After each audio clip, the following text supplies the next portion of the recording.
नमस्कार प्रेक्षकांनो, या मालिकेच्या आजच्या जबरदस्त भागामध्ये मंडळींनो अतिशय रोमॅन्टिक आणि जबरदस्त असा ट्विस्ट आपल्याला पाहायला मिळणार आहे. आणि तो म्हणजे समर आणि स्वानंदी पुन्हा आता अबोला सोडून एकत्र येण्याचा.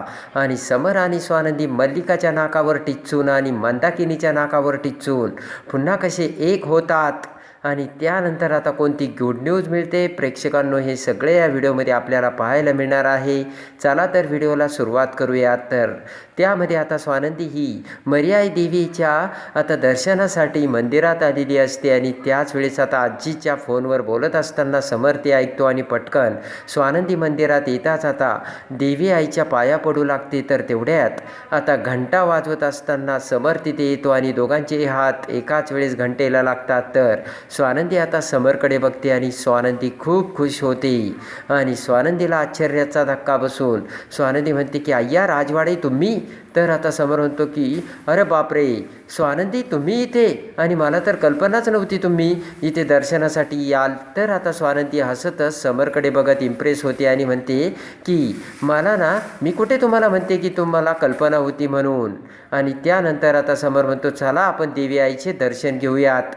आणि दोघेही आता देवी आईच्या मंदिराला प्रदक्षिणा घालतात आणि प्रदक्षिणा घातल्यानंतर स्वानंदी पुन्हा एकटक नजरेने आता हसतमुख चेहऱ्याने समरकडे बघू लागते. तर समर म्हणतो हे काय, माझ्याकडे काय बघताय, देव इकडे आहे. तर स्वानंदी म्हणते की त्याचं काय आहे, 2 दिवस नवऱ्याला व्यवस्थित बघितलं नव्हतं ना म्हणून. तर आता समर म्हणतो की एवढं मिस करत होता तर मग फोन का कट केला. स्वानंदी म्हणते अय्या फोन, आणि मग तुम्ही का फोन केला नाही मला. आणि इकडे आता मोबाईल दाखवत स्वानंदी म्हणते की 1 मिनटं, हे बघा कालच्या फोनची लिस्ट आणि मी त्यामध्ये तुम्हाला किती फोन केले. समर बघताच म्हणतो की काय तुम्ही मला फोन केले. आणि स्वानंदी म्हणते की दिवसभर मी आईबरोबर बिझी होते, पण रात्री मी तुम्हाला किती फोन केले माहिती आहे का. समर म्हणतो 1 मिनटं, आणि समर देखील त्याचा मोबाईल बघतो आणि समर म्हणतो की बघा तुमचा एकसुद्धा फोन आला नाही, बघितलं का. तर स्वानंदी म्हणते नाही, हे ना जरा विचित्रच आहे.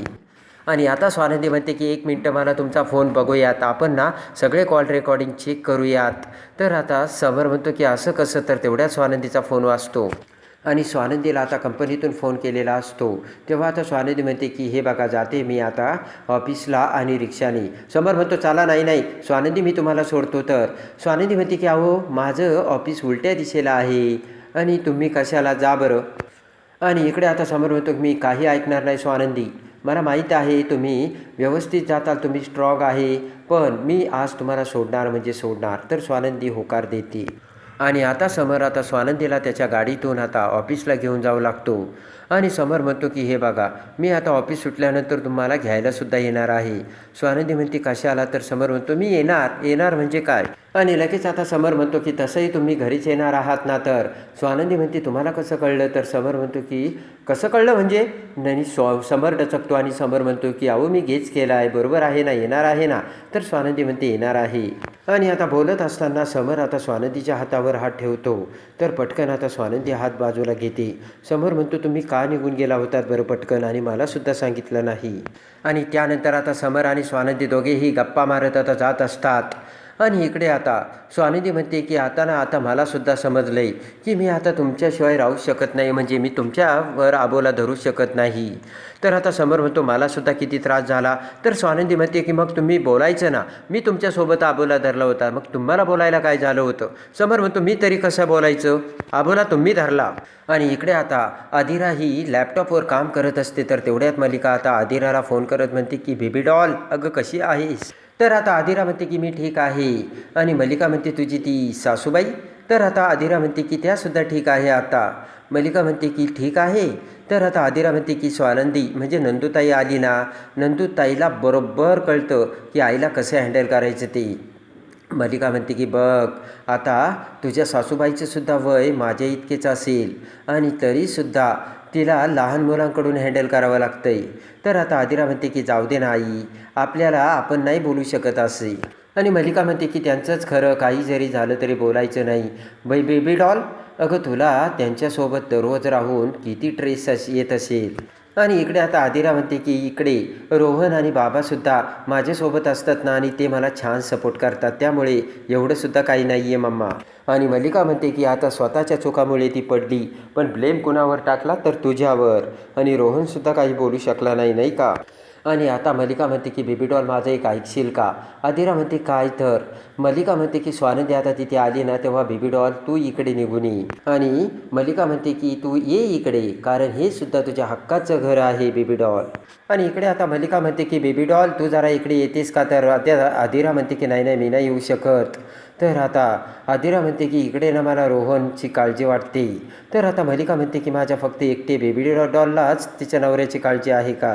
आणि तशीही ही सगळी माझीच माणसे असल्याची आता आदिरा बोलते. मल्लिका म्हणते ऐक आदिरा ऐक. तर आदिरा ऐकायला तयार नसते.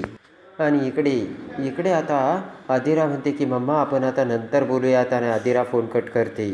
आणि इकडे आता स्वानंदी ही ऑफिसमध्ये आता येता क्षणी पुन्हा मंदाकिनी आता फोन करते आणि म्हणते की नंदू अगं कुठे ग. तर आता स्वानंदी म्हणते आई मी ऑफिसमध्ये आहे, काम करते. मंदाकिनी म्हणते की मला वाटलं असेल कुठे इथे तरी, आणि ये बरं पटकन. तर म्हणले आता स्वानंदी म्हणते की आई अगं मी ऑफिसमध्ये आहे आणि माझं वर्कआउट खूप राहिलं आहे. आणि मंदाकिनी डोक्याला हात लावत म्हणते अरे देवा बरं ऐक ना स्वानंदी येताना जरा लवकर ये आणि येताना ना जरासं सामानसुद्धा घेऊन ये बरं. आणि मंदाकिनी म्हणते की चकली चिवडा ह्या सगळ्या गोष्टी घेऊन ये बरं. स्वानंदीला आता धक्का बसतो. आणि इकडे आता स्वानंदी म्हणते की मी येताना ना सगळी लिस्ट आता रोहनला पाठवते, तो येताना घेऊन येईल. तर आता मंदाकिनी म्हणते की त्याला कशाला त्रास देते, तूच घेऊन ये ना. आणि स्वानंदी म्हणते की मी आज माझ्या घरी परत जाते ना, मी नंतर कधीतरी येईल. तर मंदाकिनी म्हणते काय. आणि मंदाकिनी म्हणते कधी उद्या सकाळी. तर स्वानंदी म्हणते येते मी 2-4 दिवसात येईल. आणि डोक्याला हात लावत आता मंदाकिनी म्हणते की झालं. आणि शेवटी स्वानंदी तुम्हाला वाऱ्यावर सोडून निघूनच गेलीस ना. आणि इकडे आता स्वानंदी म्हणते की आई तू असं का करते, सगळं या घराची सुद्धा जबाबदारी माझ्यावर आहे आणि असं सगळं सोडून मी नाही येऊ शकत असे आता स्वानंदी सांगते. मंदाकिनी म्हणते की जगभराच्या जबाबदाऱ्या स्वानंदी आपल्यावरच आहे. आणि तेवढ्यात आता आदिरा तिथे येते आणि आता मंदाकिनीला म्हणते की काही चहा वगैरे काही हवंय का. तर आता स्वानंदी ते बोलणं ऐकते आणि स्वानंदी म्हणते की बघ तुझी सून बघ तुझी किती काळजी घेते आणि जरा लक्ष घाल. बघितलं का तुझी जबाबदार सून आई किती काळजीने प्रश्न विचारते. आणि लगेच आता मंदाकिनी म्हणते की स्वानंदी जर तुला तिची बाजू घ्यायची असेल तर फोन ठेवून दे, मला तुझ्यासोबत बोलायचं नाही. फोन ठेवताच इकडे मंदाकिनी म्हणते की मी स्वानंदीसोबत बोलत होते, कशाला आलीस ग तू मध्ये. तर आदिरा म्हणते मी विचारायला आले होते तुम्हाला काही हवंय का. आणि मंदाकिनी म्हणते की मी तुला मागितलं तर तू लगेच आणून देणार आहे का असं बोलायला आली. आदिरा म्हणते मी तेच विचारायला आली. आणि आदिराकडे बघत आता मंदाकिनी म्हणते की तुला येतंय तरी काय, तू ठणठण गोपाल आहेस. तर तेवढ्या स्वानंदीचे बाबा तिथे येऊन आता मंदाकिनीचं बोलणं ऐकतात. आणि मंदाकिनी म्हणते की तुला काही येत नाही जा. तर तेवढ्या स्वानंदीचे बाबा ते सगळं ऐकून पुढे येतात आणि म्हणतात काय चाललंय म्हणतात तुझं.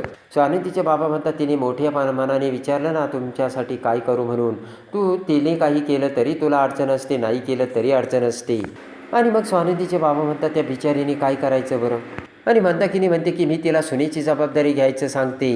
स्वानंदीचे बाबा म्हणतात अगं ती जबाबदारी घेतेच पण तुला ते दिसत नाही आहे त्याला, तू म्हणजे आम्ही काय करणार. आणि स्वानंदीचे बाबा आदिराला म्हणतात आदिरा जा तू तुझं कामं कर, हिला बघायला मी आहे इकडे. आणि लगेच आता मंदाकिनी म्हणते की तिला तुम्ही काहीच बोलत नाही, मलाच बोलतात. आणि लगेच आता पेपर वाचायचं नाटक करत स्वानंदीचे बाबा म्हणतात पाकिस्तानचा जळफळाट. आणि इकडे आता स्वानंदी सगळे आता मंदाकिनीने मागवलेल्या वस्तू रोहनला येऊन देते. रोहन आता मग स्वानंदीकडे आलेला असतो. आणि स्वानंदी म्हणते यात एक छोटासा मलम आहे तो आईच्या पायाला लाव. आणि रोहन म्हणतो की ताई तुला हे सगळं आणायची काय गरज होती, मी सगळं आणलं असतं ना. स्वानंदी म्हणते की राजवाड्यांनी मला ड्रॉप केलं ना त्यामुळे गाडी होती म्हणून मी हे सामान घेऊन ठेवलं. आणि स्वानंदी म्हणते की आई रोहन आज मी घरी येत नाही तेव्हा आई कदाचित चिडलेली असेल बरं का. आणि आता स्वानंदी म्हणते की थोड्या गोष्टी तुम्हीही समजून घेत जा रोहन, तिच्या मनासारखं झालं नाही तर तिची चिडचिड होते. आणि आता रोहन म्हणतो आम्ही सुद्धा समजून घेतो पण प्रत्येक गोष्ट आईच्या मनासारखी नाही ना होणार ताई. आणि स्वानंदी म्हणते आदिरा सुद्धा बाहेरून आली तेव्हा तू सुद्धा तिच्यावर चिडचिड करायची नाहीस बरं का. रोहन म्हणतो की हे बघ समर सर आणि तू सिनेमा किंवा नाटक बघायला जा ना ताई. आणि रोहन म्हणतो तुम्ही सुद्धा एकमेकांसोबत टाइम स्पेंड करा.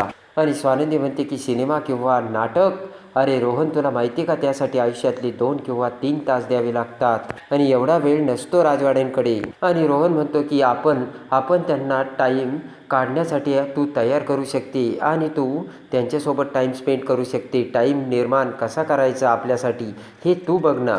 आणि लगेच आता रोहन म्हणतो, हे बघ ताई, तू त्यांना तयार करणार आहेस आणि सिनेमा किंवा नाटक बघायला घेऊन जाणार आहेस. हे बघ, तुम्ही गेल्यानंतर मला फोन कर. तर स्वानंदी म्हणते ओके. आणि इकडे आता आनंद आणि निकिता दोघीही आता समरच्या केबिनमध्ये भांडत येतात. तर समर म्हणतो, अरे काय चाललंय तुमचं? तर निकिता म्हणते, याला सांग ना, अरे चुकीचा डायलॉग बोलतोय.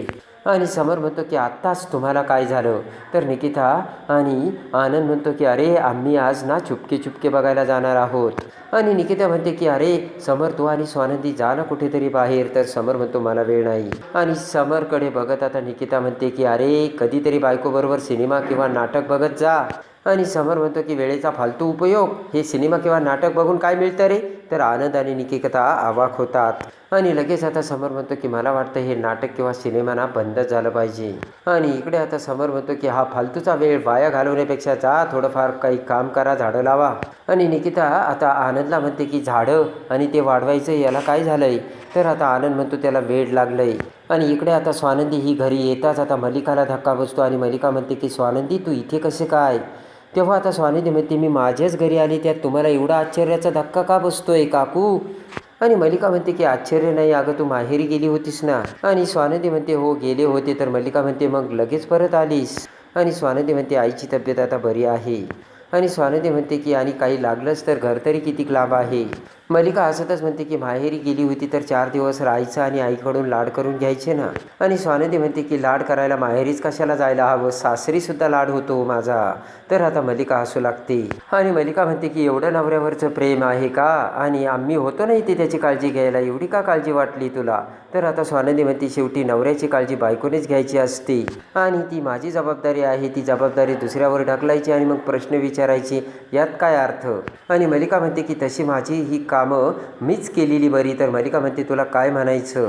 आणि मल्लिका म्हणते की तू इथे नसताना मी समरला किंवा आईला काहीतरी करेन असं वाटलं का तुला स्वानंदी? आणि लगेच आता स्वानंदी म्हणते अरे बापरे, मी तर आजीचं नावसुद्धा घेतलं नव्हतं. मल्लिका म्हणते की मग असं वाटतंय का तुला?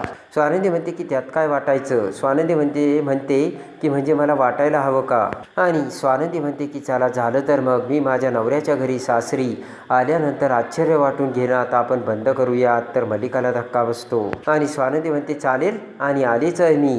स्वानंदीने आता मल्लिकाच्या नाकावर टिचून आता मल्लिकाला आता तोंडावर पाडलेलं असतं. आणि इकडे आता मल्लिका विचार करते की मला वाटलं होतं ती मंदाकिनी चांगली आठवडाभर स्वानंदीला तिकडे घेऊन ठेवील. आणि आली लगेच परत असा विचार करत. आता मल्लिका विचार करते की ठीक आहे स्वानंदी, तू तरी इथे आली तरी तुला इथे व्यवस्थित जगायला मिळेल असं समजू नकोस, कारण तुला धडा शिकवायला आता मी समर्थ असल्याचे आता मल्लिका विचार करते. आणि त्यानंतर आता इकडे स्वानंदी ही मार्केटमध्ये जाताच इकडे आता समर नाटकाची तिकीट काढून आता स्वानंदीकडे येतो आणि म्हणतो की जायचं ना आपल्याला नाटकाला? तर स्वानंदी म्हणते कुठेही. लगेच आता समर त्याच्या खिशातून 2 तिकीट काढतो आणि स्वानंदीला दाखवतो. स्वानंदी खूप खुश होते आणि म्हणते अरे वा, चक्क तुम्ही माझ्यासोबत नाटकाला येणार आहात. आणि दोघेही आता नाटकाला जातात. आणि त्यानंतर आता समर आणि स्वानंदी दोघेही आता नाटकगृहामध्ये जाऊन नाटक बघू लागतात. तर समर स्वानंदीच्या हातावरती हात ठेवतो आणि रोमॅन्टिक होऊन दोघेही आता नाटक बघून एन्जॉयमेंट करत असतात. आणि लगेच आता समर आणि स्वानंदी नाटक बघतात. तर आता समर स्वानंदी बाहेर येतात. प्रेमाने छत्री घेऊन नाटकामध्ये जे काही झालं तशी ॲक्टिंग करत आता समर स्वानंदीच्या खांद्यावर हात ठेवतो आणि म्हणतो की आणि तुझ्या या वाक्याने मी भारावून गेलो, थोडी मी भिजते आणि थोडे तुम्ही भिजा, असे म्हणत आता समर स्वानंदीच्या खांद्यावर हात ठेवून स्वानंदीकडे बघू लागतो. आणि थोडी मी गोड राहते, थोडी तुम्ही गोड राहा. आणि खऱ्या अर्थाने आता समर आणि स्वानंदी दोघेही पडलेले असतात ते एकमेकांच्या प्रेमात.